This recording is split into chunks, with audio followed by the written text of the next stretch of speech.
Hey folks, a quick tip on the maintenance for banana plants and Musa Basjoos that I have here applies to other bananas as well.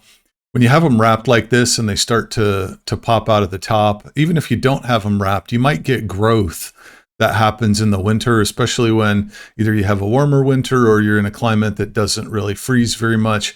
But you see what can happen is the top gets frozen and dies. And when that happens, it dries out and it sticks together.